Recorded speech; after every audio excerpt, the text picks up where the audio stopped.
El día de hoy vamos a hablar de los materiales poliméricos y bueno, vamos a mencionar algunas generalidades de su estructura que propiamente pues bueno, no hemos mencionado anteriormente.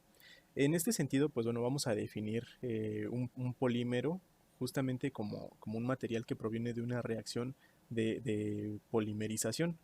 Es decir, vamos a tener subbloques, unidades muy pequeñas, ¿verdad? Que son los monómeros. Y bueno, y a través de una determinada reacción química, pues vamos a generar cadenas muy largas de estos materiales que vamos a denominar como polímeros. En la presentación, pues bueno, se ejemplifican dos tipos de materiales. ¿Quién los reconoce? ¿Quién puede decirme qué materiales son estos que están en pantalla? El de la derecha es el aglomerado, ¿no? El MDF. El de la derecha, ok. ¿Quién más quiere compartirnos qué materiales creen que tenemos en pantalla?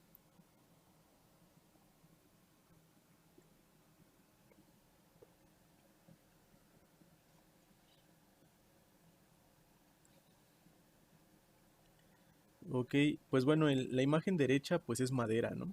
Este trabajo ya tiene algunos años, en donde, pues bueno, un trabajo de la Universidad de KTH investigó una metodología para volver la madera transparente. Y bueno, no hacen más que usar unas ciertas reacciones que cuando ustedes introducen la celulosa, pues básicamente elimina el interior de las células vegetales y se queda justamente con la pared celular, ¿no? Entonces, estos dos materiales son ejemplos de polímeros, que uno es la celulosa. Les digo, el trabajo innovador de ellos pues es que hicieron la madera transparente y lo proponen como para reemplazar los materiales cerámicos, por ejemplo en dispositivos digitales, ¿no? En dispositivos touch. Y por el otro lado tenemos una imagen en microscopía electrónica de transmisión de ADN. La microscopía, pues bueno, todavía no abordamos ese tema, lo vamos a abordar próximamente. Pero bueno, es una técnica que nos permite visualizar cosas realmente pequeñas, ¿no? Materiales a un nivel muy, muy pequeño. La microscopía de transmisión, electrónica de transmisión, pues por ejemplo nos permite observar fibras de ADN como es la imagen que tenemos del lado izquierdo. Generalmente en las imágenes, tanto ópticas o más bien que provienen tanto de microscopía óptica, de cámaras, como en microscopía electrónica, tenemos justamente una barra de escala, ¿no? Que nos permite visualizar el equivalente en dimensiones de lo que estamos observando. De tal manera que aquí tenemos una barra que equivale a 20 nanómetros.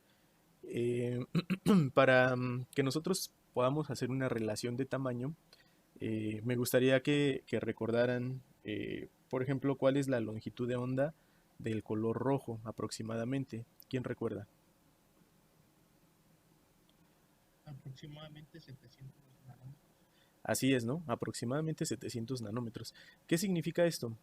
Que nosotros reconocemos que tenemos una onda electromagnética. Entonces voy a tratar de colocar una pluma.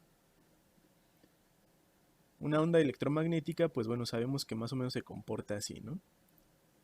En donde tenemos, bueno, la definición pues nos dice que tiene una componente eléctrica, bueno, de campo eléctrico, otra de campo magnético, que son perpendiculares, y que en general, pues bueno, tiene una determinada oscilación.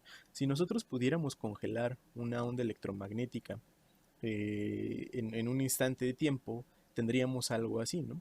Entonces vamos a tener que la distancia de cresta a cresta va a ser la longitud de onda, ¿no? Que le conocemos generalmente en la literatura como lambda, la longitud de onda. De tal manera que si nosotros pudiéramos detener de esta manera los diferentes colores, veríamos que la longitud de onda, esta distancia, varía de color a color. De tal manera que aproximadamente, bueno, el color rojo, desde luego que se compone de varios rangos de longitud de onda, donde podríamos decir que cada valor de longitud de onda se refiere a un color rojo diferente, y esto entre comillas, ¿verdad? A un color rojo diferente, en el sentido de que podríamos definir que el color rojo va de 633 a 780. Entonces, bueno, el compañero nos menciona que supongamos que la longitud, tenemos un color rojo que tiene una longitud de onda de 700 nanómetros.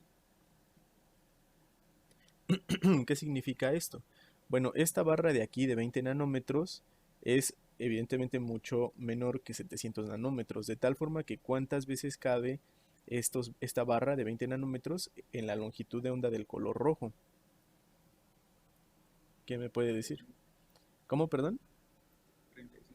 Así es, ¿no? Entonces, esta barra de escala es 35 veces menor que la longitud de onda del color rojo, ¿no? Por así decirlo, o podríamos decir de manera subjetiva, ¿no? Imaginaria, más bien, que esa barra de escala es 35 veces menor que el color rojo, ¿no?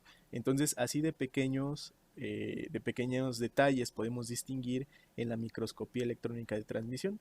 Por otro lado, nosotros podemos emplear una modalidad, o bueno, se le conoce así, un modo de alta resolución en este tipo de microscopía, que nos permite definir justamente imágenes como la que tenemos insertadas en esta imagen de microscopía de transmisión, que nos permite definir distancias ya a nivel atómico, ¿no? Y por tanto, pues esto significa que nos permite identificar posiciones atómicas y nos permite corroborar todo lo que hemos estado viendo respecto a las celdas unitarias para materiales cristalinos, ¿no? En este caso en particular, en esta imagen, nosotros podemos observar pues propiamente cada una de las hélices que están pues bueno, señaladas o indicadas por las flechas rojas, en donde podríamos asumir que tenemos la estructura de doble hélice y en cada una de estas flechas pues podríamos tener una base nitrogenada, ¿no? Ya sea guanina, citosina, tiamina. Entonces, bueno, estos dos materiales son simplemente un ejemplo de materiales poliméricos. ¿Por qué motivo? Pues bueno, porque los obtenemos a través de la reacción de polimerización. Ahora voy a regresar al apuntador. En ese sentido, pues bueno, de manera general, vamos a distinguir dos tipos de reacciones para la obtención de los polímeros, de manera muy general, ¿no? Uno va a ser la reacción de adición y otro va a ser la reacción de condensación. Dichas reacciones las tenemos desplegadas en la pantalla. La primera reacción de adición pues se encuentra ejemplificada en la parte superior y la reacción de condensación se tiene ejemplificada en la parte inferior. De tal manera que nosotros podemos partir de una molécula determinada que tiene una cantidad también determinada de moles y a través de un determinado precursor, de un catalizador, de un elemento que promueve la polimerización, pues bueno, vamos a tener la migración de la configuración de la molécula a una que permita tener una disponibilidad espacial para formar enlaces, ¿ok? Bueno, le recuerdo que chequen sus micrófonos para que no se escuche el ruido del ambiente, ¿no? Entonces, si tenemos justamente la disponibilidad de enlaces, pues vamos a poder mantener la estructura de la molécula que le llamamos el monómero y pues bueno, vamos a poder simplemente enlazar estos bloques para generar pues toda una cadena polibérica. En este caso, pues bueno, se ejemplifica la reacción bueno, más bien cómo nosotros pasamos de un monómero a una unidad de subbloque en el caso del policloruro de vinilo. Por otro lado, pues bueno, cuando hablamos de las reacciones de condensación, pues básicamente vamos a tener monómeros que le conocemos como polifuncionales, de tal manera que nosotros vamos a poder tener diferentes monómeros y a partir también de un material precursor, de un material catalizador que promueva la polimerización, pues vamos a generar pues un tipo de cadena en donde se intersecten algunas secciones de un monómero y algunas otras secciones del otro monómero. Y en este sentido, pues vamos a tener un subbloque constituido de la aportación de los primeros monómeros iniciales. Entonces, esa va a ser principalmente la diferencia entre las reacciones de adición y las reacciones de condensación. En adición tenemos básicamente que permanece la estructura del monómero del subbloque inicial y en la condensación, pues bueno, tenemos la formación del monómero a partir de dos moléculas distintas, ¿no? De la unión de dos moléculas distintas. De esta manera, pues bueno, anteriormente lo representamos como líneas, ¿no? Como líneas planas, las moléculas, pero en la realidad, pues sabemos, con base en toda la teoría cuántica y toda la teoría, por ejemplo, que nos describe que cuando hablábamos, ¿no? De los modelos atómicos, pues que realmente no son modelos atómicos en donde el núcleo se encuentra ejemplificado por un punto, ¿no? Una sección, y el electrón se encuentra dando vueltas en una órbita circular. Ese modelo actualmente pues ya queda descartado, ¿verdad? El modelo actual es aquel que nos describe pues la ecuación de Schrödinger y pues justamente de la solución a todas las consideraciones de energía, ¿no? Que propiamente esas soluciones nos describen pues los niveles de energía en los que se encuentran los electrones. Y entonces ahora visualizamos un átomo pues justamente que tiene volúmenes de probabilidad o volúmenes de densidad de probabilidad, ¿verdad? En donde se puede encontrar el electrón en determinadas áreas dependiendo de su energía. Pues justamente esto es lo que va a permitir que nosotros generemos la idea de que las estructuras poliméricas pues eventualmente no van a ser lineales, sino que van a tener un poco una forma como la que se encuentra ilustrada en pantalla, es decir, un conjunto de orbitales que forman los enlaces y que posteriormente pues bueno, vamos a tener muchos volúmenes de densidad energética que al final de cuentas lo que va a generar de importancia para nuestra concepción de los polímeros pues va a ser que vamos a tener unos gradientes de carga a lo largo de toda la cadena, dependiendo de los átomos que se encuentren acoplados al polímero, ¿no? En general, los polímeros tienen una base carbonada, es decir, una estructura de carbono, y tienen algunas moléculas acopladas a estos carbonos que confieren dichas propiedades. Y pues bueno, los enlaces principales que vamos a tener en los polímeros van a ser los covalentes y generalmente pues vamos a observar que tenemos una hibridación sp3, que es la hibridación de tipo tetrágono, ¿verdad? Recordando también lo que habíamos mencionado anteriormente, cuando se mencionó, por ejemplo, las naturalezas de los enlaces, que teníamos la hibridación sp, sp2, sp3. Entonces, bueno, en este caso vamos a presenciar generalmente hibridaciones de tipo sp3. Y pues bueno, vamos a ver que lo que les mencionaba, ¿no? La polaridad y el volumen de los átomos van a afectar espacialmente las fuerzas de cohesión. ¿Qué es eso? Pues bueno, al final, como tenemos la aportación atómica, vamos a generar un volumen de densidad de probabilidad que va a atribuirse o va a tener generalmente una densidad de carga. Y pues esto va a modificar el comportamiento del polímero. Entonces, la cuestión es que aquí vamos a tener en los materiales poliméricos cadenas muy largas que van a tener justamente estos volúmenes electrónicos y pues bueno, todos estos volúmenes electrónicos van a interactuar entre sí y pues bueno, van a determinar todas sus propiedades mecánicas, ¿no?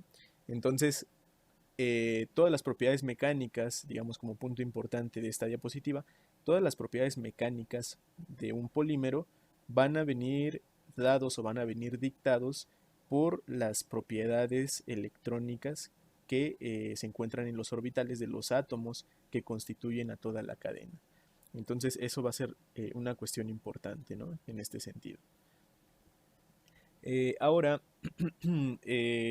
un ejemplo de lo que mencionaba anteriormente, ¿no? Lo platicamos, digamos, a nivel atómico, pero a nivel macro lo que nosotros vamos a observar es justamente que las propiedades mecánicas cambian dependiendo del número de cadenas que tiene un polímero, ¿no? Imagínense ustedes, por ejemplo, aquí les presento una tabla en donde pueden imaginarse que tenemos esta subunidad que se compone por CH2 enlazado a CH2. Esto es la subunidad del polímero.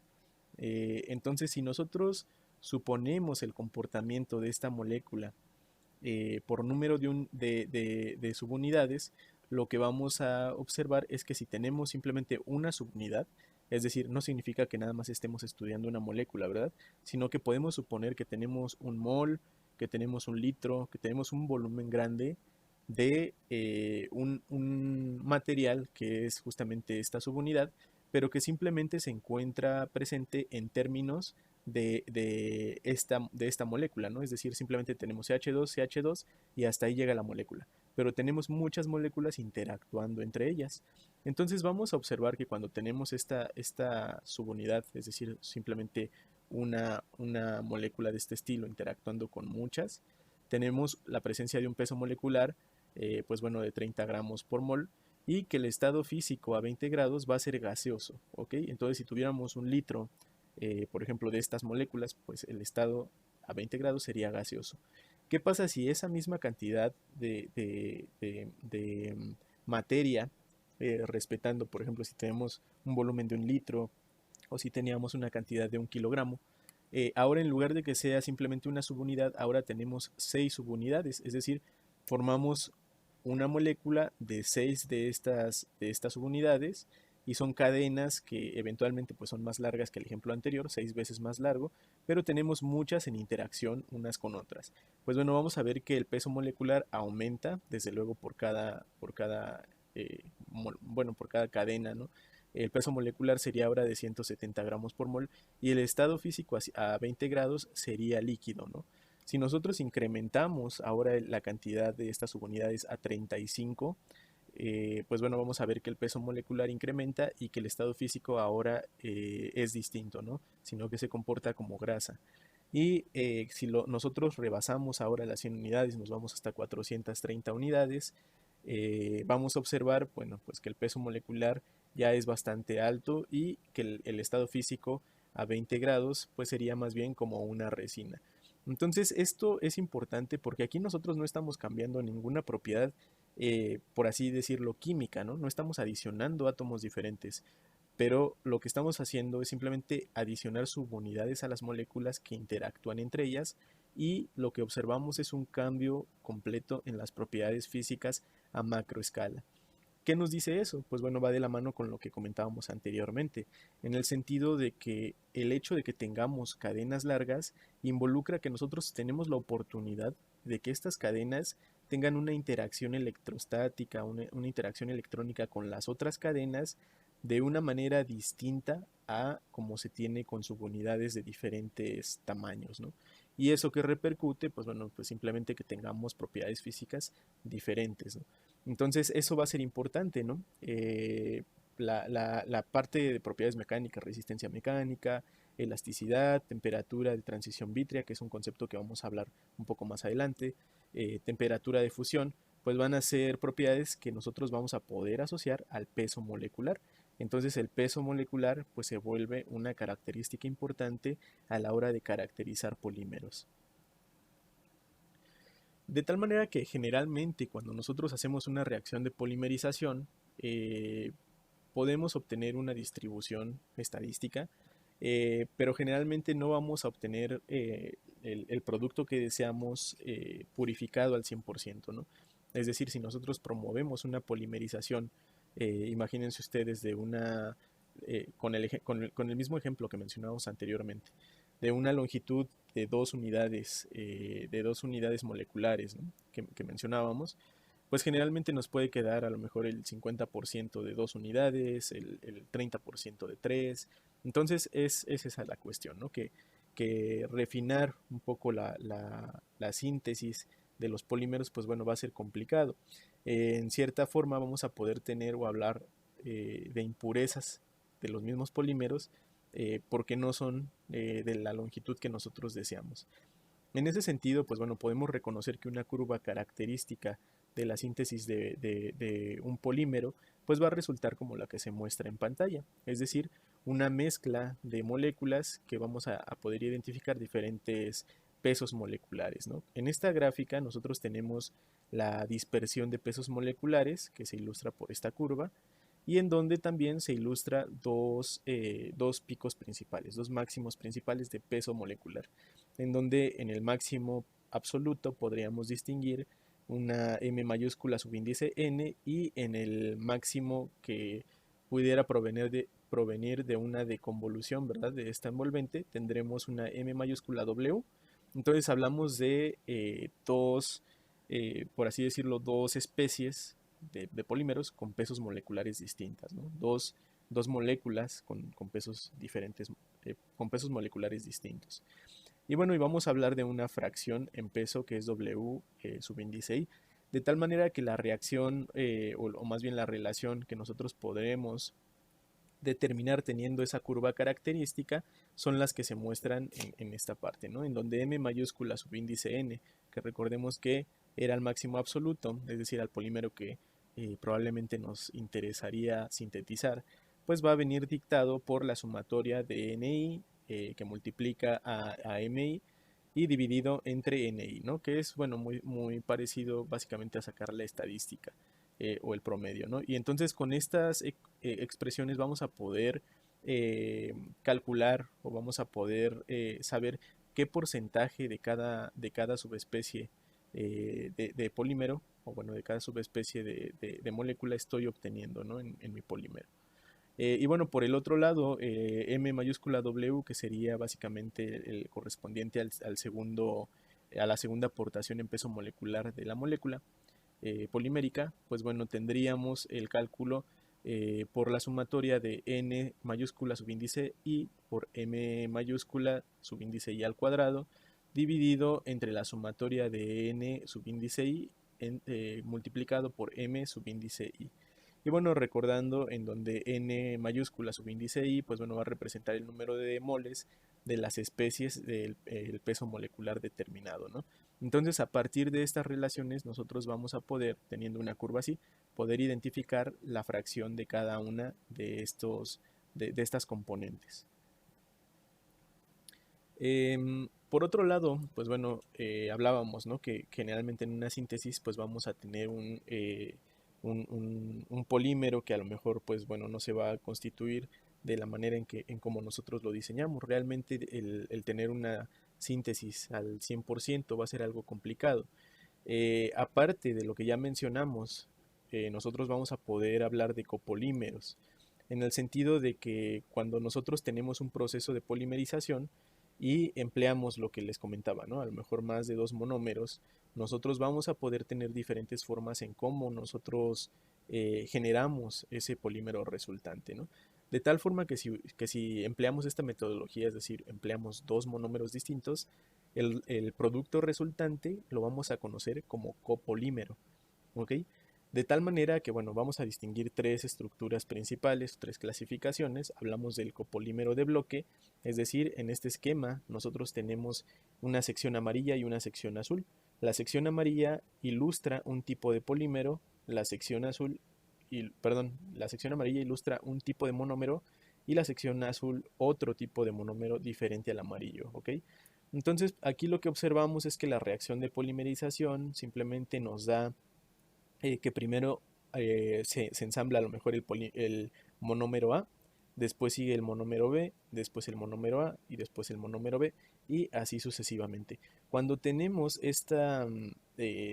digamos, este resultado en donde tenemos el monómero A seguido por el monómero B y entonces se van intercalando, pues decimos que tenemos un copolímero de bloque. Este como tal se define como un copolímero de bloque. Por otro lado, si nosotros tenemos el monómero central formado como un polímero que actúa como una cadena principal y tenemos el monómero B o el monómero secundario insertado en esta cadena de manera externa, ¿no? Como si fuera una ramificación, pues bueno, aquí vamos a decir que tenemos un copolímero de injerto, en donde distinguimos claramente que la cadena principal, la cadena está constituida por únicamente un tipo de monómero, mientras que las inserciones se llevan a cabo por el otro tipo de monómero. Entonces les decía, ¿no? Lo vamos a conocer como copolímero de injerto. Cuando no tenemos ninguna de estas clasificaciones y tenemos otras variantes, pues simplemente se le conoce como copolímero al azar, ¿no? Entonces, esa parte es en lo que vamos a clasificar los copolímeros, en estas 3 subdivisiones. Y pues bueno, aquí viene una pregunta para ustedes, ¿no? En esta parte de la formación de copolímeros, ¿no? Nosotros en esta parte tenemos el ejemplo de un monómero estireno, un monómero acrilonitrilo y bueno, tenemos el polibutadieno, ¿no? Y bueno, como resultado pues tenemos estas cadenas en donde tenemos una cadena principal y tenemos insertadas otras cadenas secundarias. Y bueno, les preguntaría, les haría dos preguntas. Uno, ¿qué tipo de copolímero es este? Y la segunda, ¿cuál sería su nombre? Entonces, ¿quién quiere animarse a participar en ese sentido? La estructura sería de injerto, ¿no? Así es, ¿no? La estructura es de injerto. ¿Y el nombre de este polímero, quién lo recuerda? Polibutadieno.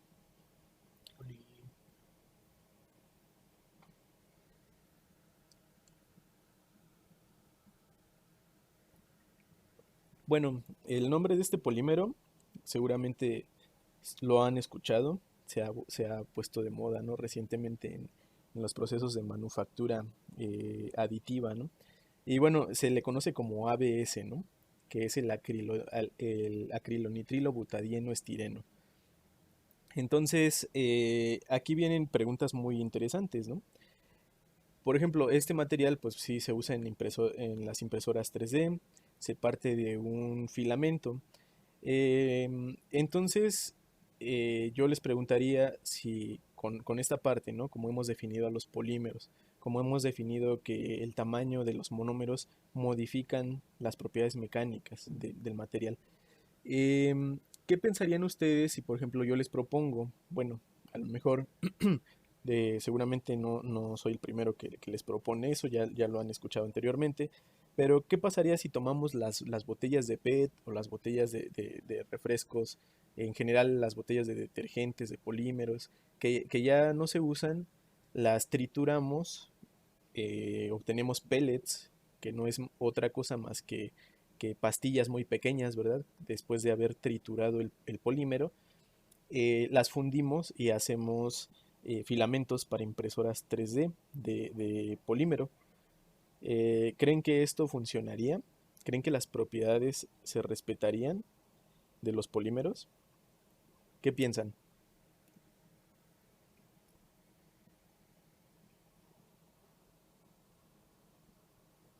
Sí, pero solamente que va a ir, entre más se reciclen, perdiendo sus propiedades. Entonces solo tiene un tiempo, una vida útil, utilizable de ciertos parámetros para diferentes tipos de polímeros.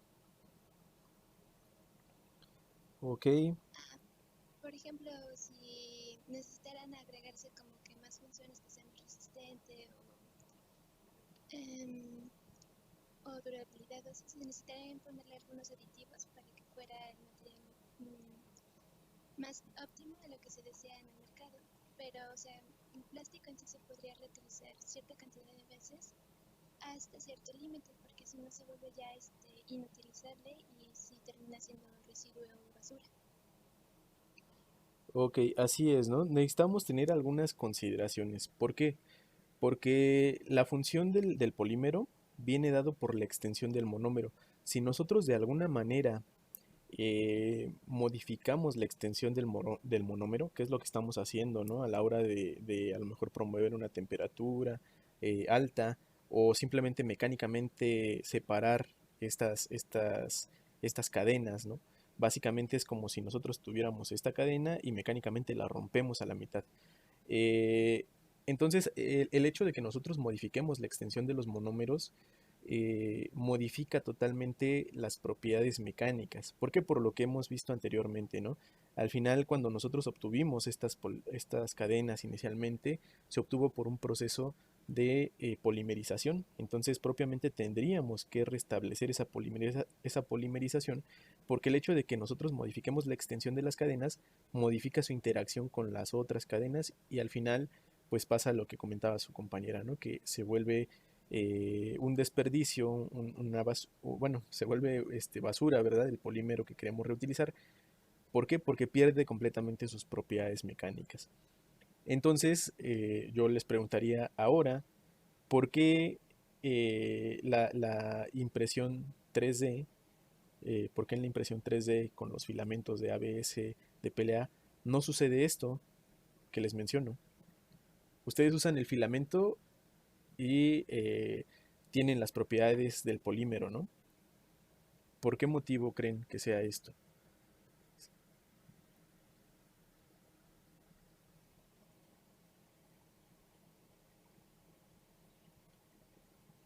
¿Qué piensan al respecto?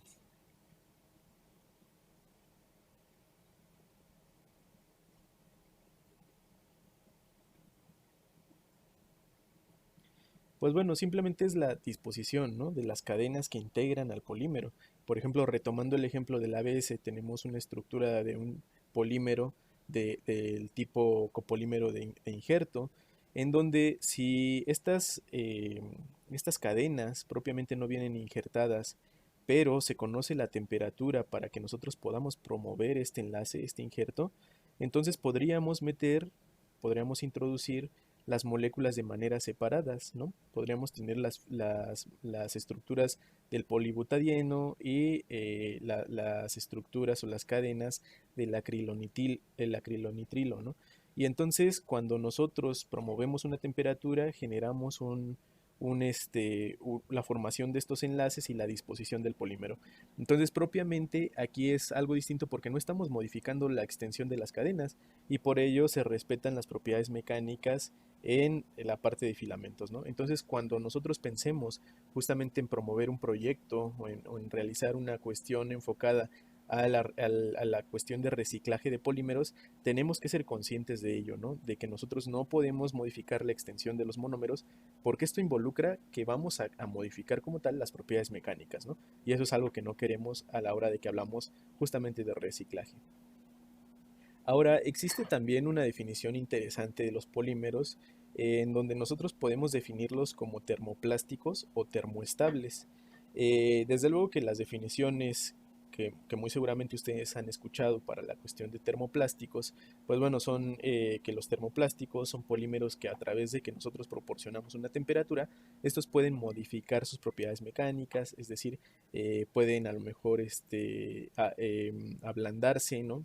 Pierden una determinada dureza, son moldeables y en el caso de los termoestables pues no sucede esto, ¿no? Nosotros los calentamos, no importa qué temperatura, sus propiedades mecánicas no cambian, ¿no? Nosotros en esta unidad de aprendizaje lo que vamos a emplear para la definición de los polímeros termoplásticos va a ser simplemente que van a ser polímeros lineales y estos polímeros lineales no van a ser entrecruzados, mientras que los polímeros termoestables van a tener una estructura entrecruzada, ¿ok? De tal manera que nosotros podemos ver en la diapositiva justamente la migración de un polímero termoplástico a un polímero termoestable. De tal manera que aquí en el inciso A tenemos un polímero termoplástico y vemos que si seguimos la cadena, esta cadena no está unida ni entrecruzada con ella misma. De tal manera que si vamos avanzando y promovemos la ramificación de este polímero, lo que vamos a ver es que primero se generan una especie de ramificaciones, estas ramificaciones crecen en el inciso C y simplemente a la hora de que incrementamos estas ramificaciones y promovemos la unión con la propia cadena, llegamos al polímero termoestable, ¿no?, que es una cadena que ya está entrecruzada con ella misma o incluso con otra cadena distinta, ¿no? De tal manera que esta va a ser la diferencia sustancial entre un polímero termoplástico y un polímero termoestable. ¿Quién me pudiera dar un ejemplo de cada uno de ellos, de materiales que ustedes hayan observado, para que podamos distinguir, digamos, físicamente cuál es la propiedad de un polímero termoplástico y cuál es la propiedad de un polímero termoestable?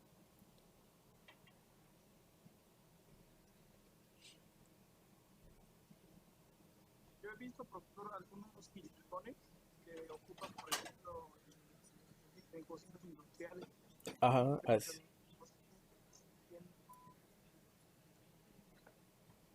ok,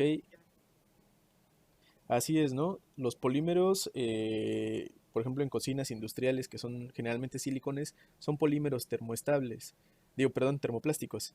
Y un ejemplo que a lo mejor ustedes han empleado comúnmente en el pasado, ¿no?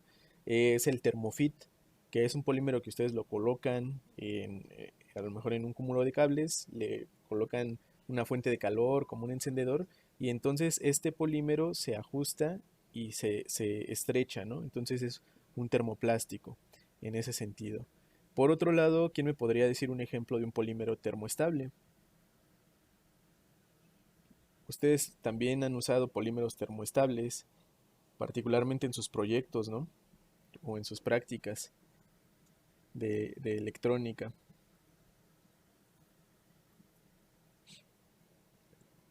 Pues bueno, un ejemplo de ello es la baquelita. ¿Se acuerdan qué es la baquelita?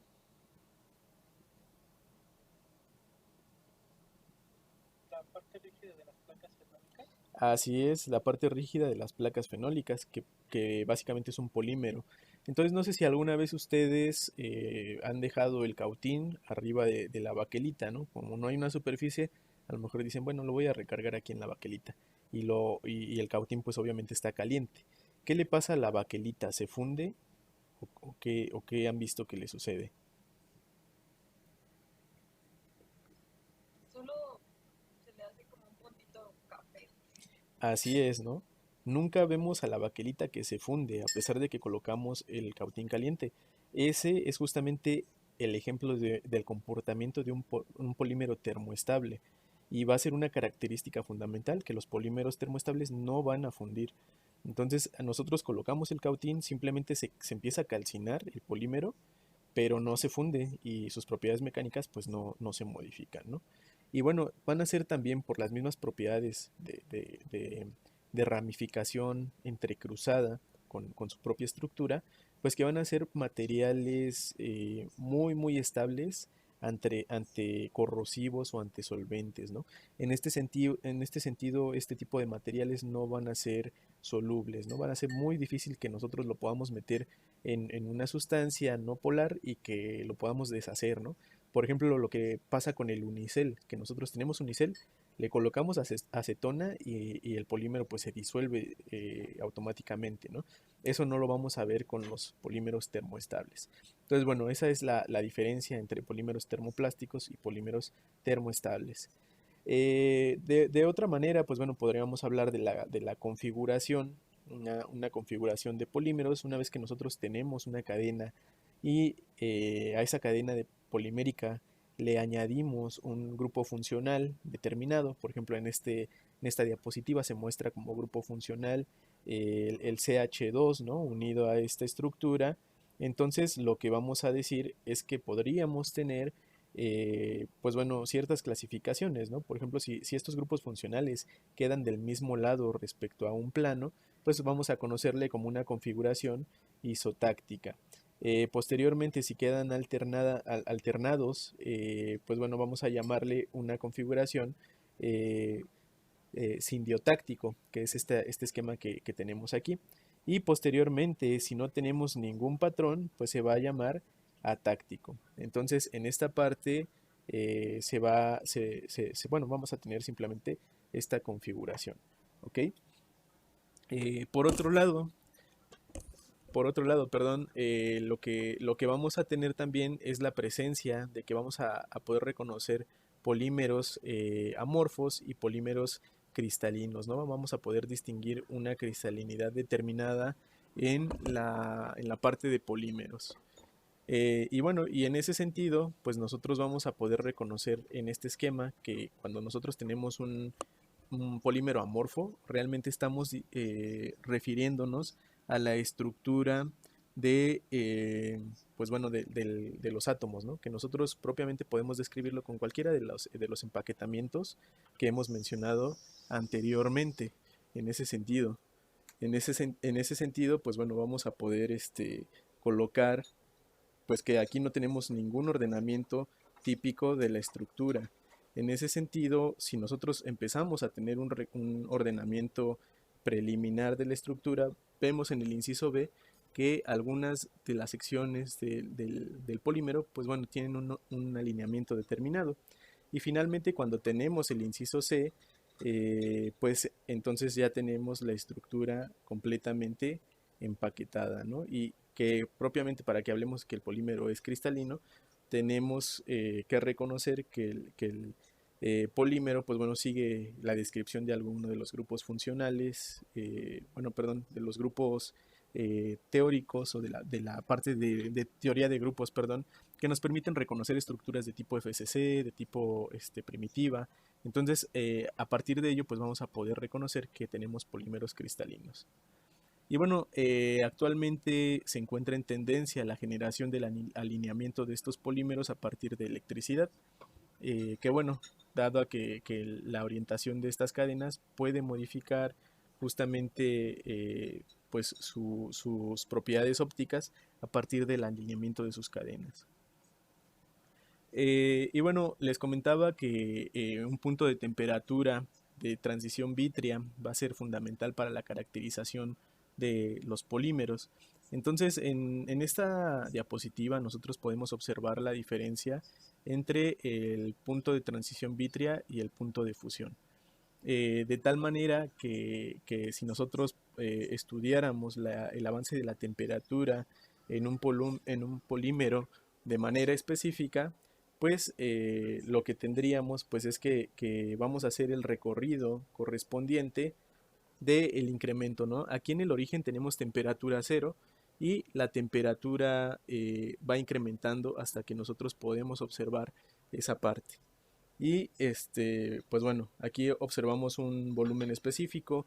Cuando incrementamos la temperatura, pues vemos la migración de que nosotros vamos a pasar por dos puntos importantes, uno que se llama TG y otro que se llama TC, que es la parte de la temperatura de transición vítrea, en donde nosotros empezamos a ver que el polímero pues tiene un comportamiento como un fluido, empieza a tener un comportamiento como un fluido, mientras que cuando alcanzamos el punto TC va a ser la parte de la temperatura en donde tenemos la descomposición de la estructura principal de la cadena polimérica. Y pues bueno, el punto de transición vítrea nos va a dar información acerca de cómo nosotros podemos tener pues justamente la parte del comportamiento físico de ese material. Por ejemplo, yo les preguntaría, si nosotros observamos las características mecánicas de una bolsa que anteriormente nos daban en el súper, ya ahorita ya no la dan, y a lo mejor el polímero del que se constituye un bote de basura, las propiedades mecánicas son distintas. Aquí les preguntaría, ¿creen que esto esté asociado al espesor del polímero? O sea, si yo tuviera el polímero del bote de basura y lo limara, entonces hasta tener el espesor similar al que tiene la bolsa de plástico, ¿tendría el mismo comportamiento mecánico? ¿Qué opinan? No, porque depende del tipo de polímero en el que se está utilizando para la elaboración de ambos materiales.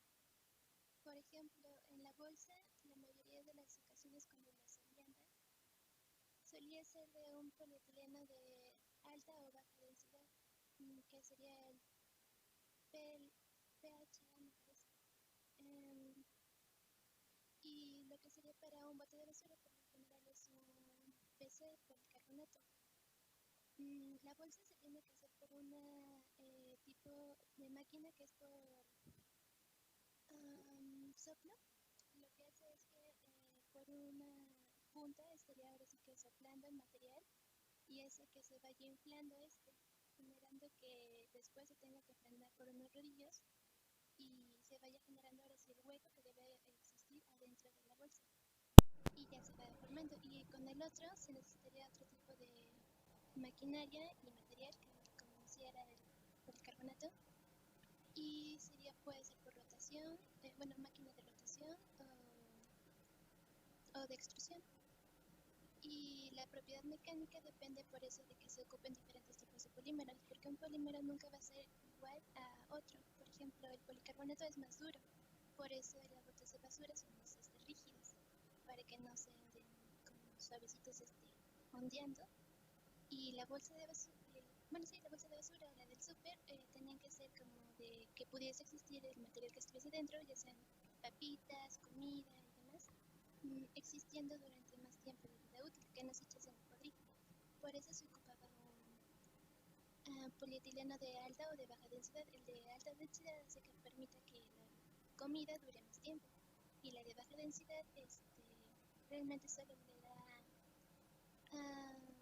maleabilidad a la bolsa, pero no permite que tenga más vida útil la comida. Por eso es que se ocupan diferentes tipos de polímeros para esos casos. Así es, justamente como menciona su compañera, desde luego las propiedades químicas van a venir dadas por el tipo de enlaces que presentan los polímeros, la extensión de los monómeros, en el tipo de subunidades, la cantidad de subunidades poliméricas. Entonces, el considerar todas estas cuestiones, digamos, ya en un sector de diseño, en un sector, por ejemplo, empresarial, ¿no? Donde se usan ciertas cuestiones poliméricas, y bueno, y también, ¿por qué no?, en cuestión de diseño para proyectos de la naturaleza, por ejemplo, de la carrera de ingeniería biónica, pues bueno, sería muy complicado el que nosotros nos metamos a analizar la estructura química, la densidad por ejemplo, de enlaces, ¿no? Covalentes, la energía de enlace. Entonces, todos estos parámetros serían muy complicados de estudiar, pero que efectivamente tienen que ver con las propiedades mecánicas, ¿no? Entonces, un tipo de polímero nunca va a tener las mismas propiedades simplemente por adelgazar su espesor, ¿no? En ese sentido se inventó, o bueno, más bien se constituye el concepto de temperatura de transición vítrea, que es justamente la temperatura T mayúscula subíndice G. La temperatura de transición vítrea nos va a dar un indicio de las características mecánicas, perdón, que puede tener un polímero referente a una temperatura. Por ejemplo, si nosotros consideramos la temperatura ambiente, o la temperatura corporal, que podrían ser 37 grados, ¿no? Por ejemplo. Entonces nosotros podríamos determinar cómo se va a comportar el polímero conociendo su temperatura de transición vítrea.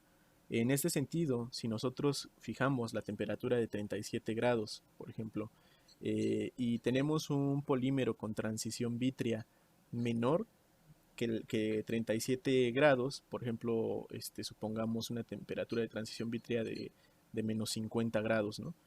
Entonces el comportamiento de este polímero a la temperatura de 37 grados, ¿cómo sería? Nosotros lo podríamos observar de acuerdo a esta gráfica. Lo veríamos que va a comportarse como un estado gomoso o va a comportarse como un estado vítreo, un estado sólido. ¿Qué es lo que opinan?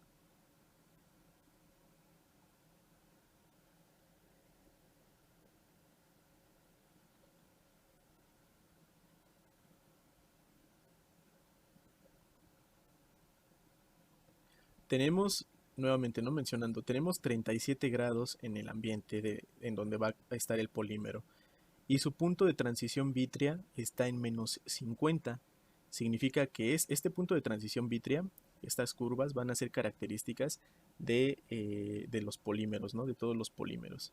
En este sentido, si nosotros ubicamos que este punto de transición vítrea se encuentra en menos 50, los 37 grados estarían posicionados como hacia allá, ¿no? Entonces, cuando nosotros tengamos 37 grados, ¿qué comportamiento tendría este polímero? ¿Qué consideran?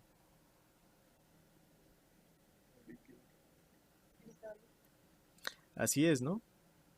Porque su punto de transición vítrea es muy, muy bajo, ¿no? Entonces, cuando nosotros lo elevamos a 37 grados, estamos rebasando justamente esta temperatura de transición vítrea. Por lo tanto, podemos suponer o que ya vamos a alcanzar que está descompuesto este polímero o que va a estar líquido, ¿no? De otra manera, si nosotros tenemos de manera de contrasentido ahora un polímero que tiene una transición vítrea a lo mejor pues no lo sé, de 110 grados, por ejemplo, y lo exponemos en un ambiente de 37 grados, ¿cómo vamos a encontrar este polímero? ¿En qué estado? Así es, ¿no? Está en un estado vítreo, un estado cristalino, es decir, va a estar sólido, ¿no? De tal manera que con ello pues podemos ratificar el uso que le podemos emplear a un polímero. Significa, por ejemplo, que el bote de basura que mencionaba que es un polímero que se encuentra rígido respecto a una bolsa de súper, ¿no? Que anteriormente se daban, pero que bueno, este polímero es elástico, ¿no? El de la bolsa. Estas diferencias mecánicas simplemente se atribuyen a la temperatura de transición vítrea de cada uno de estos polímeros, ¿ok? Pero si nosotros migráramos la temperatura en la que lo estamos exponiendo, cambiarían sus propiedades, es decir, que existe una temperatura en la cual la bolsa de plástico que se presenta como elástica, pues se puede presentar como una bolsa sólida, ¿no? Y esta temperatura pues debe de ser eventualmente una temperatura baja, ¿no? Es decir, a lo mejor por debajo de 0 grados ya empezaríamos a ver este comportamiento. Pero podemos justamente trasladar este comportamiento de todos los polímeros de acuerdo a esta curva característica. ¿Por qué? Porque todos los polímeros van a tener estas dos temperaturas, la temperatura de transición vítrea, que es Tg, y Tc, que va a ser la temperatura de descomposición. En general, la temperatura de fusión y la temperatura de descomposición en los polímeros, de manera afortunada o desafortunada, siempre se encuentran muy pegadas, ¿no? De tal manera que va a ser muy difícil que nosotros podamos fundir un polímero sin dañar su estructura química. Generalmente cuando nosotros empezamos a fundir un polímero, cuando se tiene la posibilidad de fundirlo por su naturaleza química, pues ya también lo estamos descomponiendo, porque la temperatura de fusión y la temperatura de descomposición son temperaturas que están muy cercanas, ¿ok? Entonces casi siempre no va a ser recomendable el reciclar polímeros por fusión, porque podemos promover una descomposición. Y bueno, finalmente a la hora de que manejamos los polímeros como si fueran líquidos, pues eventualmente podemos describir la manera en cómo estos pues van a fluir en un medio. Uno de ellos, pues bueno, es un modelo newtoniano, ¿no? Para el comportamiento de líquidos que funciona a partir de determinadas placas, en donde pues bueno, nosotros vamos a tener ciertos parámetros, un parámetro que le vamos a conocer como viscosidad, y bueno, va a venir como una constante básicamente que nos va a indicar cómo afecta este parámetro al desplazamiento de este fluido dentro de un espacio, ¿no? Entonces este es un modelo muy sencillo, pero que nos puede ayudar a determinar el comportamiento del fluido a través de un medio, ¿no? Y bueno, en este sentido vamos a tener que podemos calcular la fuerza por unidad de área necesaria para mover una lámina, que vamos a representarla con la parte del esfuerzo de sigma, y va a ser la viscosidad por justamente la relación de la velocidad de desplazamiento, ¿no? De estas placas. Y bueno, posteriormente vamos a poder calcular el comportamiento del polímero simplemente al tener la derivada de la posición, ¿no? Que sería básicamente la velocidad, la podemos calcular como la derivada respecto del tiempo, y al final tener las componentes de la derivada de b sub índice x respecto a dy en un modelo de placas paralelas que se encuentran desplazándose unas con otras. Aquí lo que podríamos interpretar como fricción entre las placas pues es justamente esta constante que le vamos a conocer como viscosidad, que se va a presentar en todos los fluidos. Y pues bueno, con este tema sería con lo que cerraríamos la parte de polímeros que les mencionaba, ¿no? Realmente es una introducción a la parte de lo que es un polímero, algunas de las propiedades más importantes, ya que pues generalmente pues hablar de polímeros nos podemos meter en muchos temas muy interesantes por explorar.